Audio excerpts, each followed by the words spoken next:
I'm going to use a blue purple for this flower set here. Just some purple with a little extra ultramarine or just blue in it. And I'm going to do them right here. And these are one of my favorites, especially if I make a mistake. They are so simple. And I call them blob flowers. You can call them whatever you want. But they're essentially just messy little circles with a space in the center, or you can fill yours in. And so the ones that are filled in, I'm going to go in and do a little circle or dot on top of it later.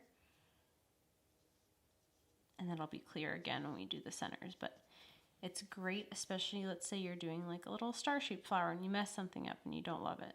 You can just turn it into a blob, let it dry, add a dark little center in it, and then you'll have a flower. And these will look a lot more interesting once they have the center in them. You can go in and play around with different colors, sizes, shapes of them, adding little leaves. It's all going to make them more interesting.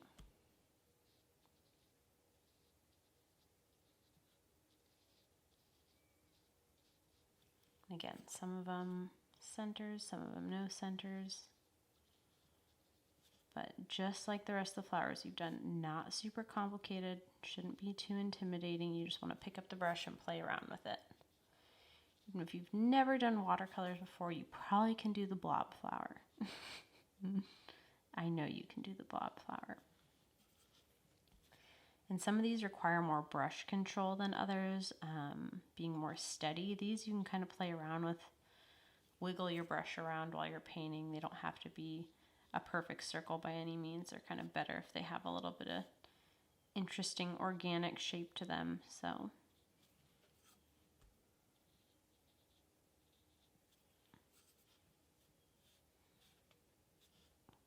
cool. So just like the rest of them, you can practice as many or as little as you want.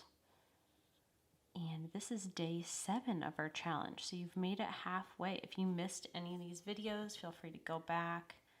And I cannot wait to see what you've been painting, so please share. And yeah, we got 7 more days to go. You can always go back, practice your favorite flowers. There's so much you can do with this. So just have fun with these flowers. I'm going to let these dry, and then when they are dry, just like this, I think I'm just going to put dark blue centers on the blue ones. And maybe some light blue on the center of the others. So I'm going to let that dry and then go ahead and do the centers on those.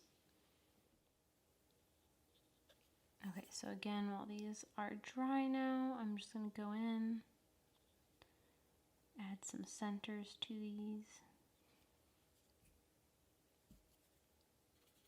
Do like kind of this teal blue on these others.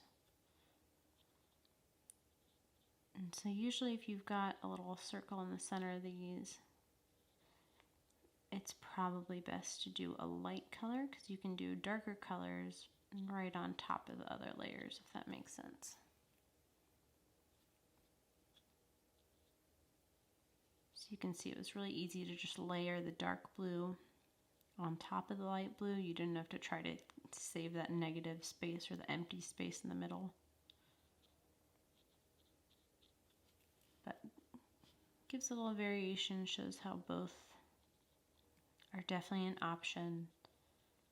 Cool, now we're all done with those. We can move on to tomorrow. We're gonna do the day 8 flower. So practice those as much as you want, and I will be back soon. Happy painting.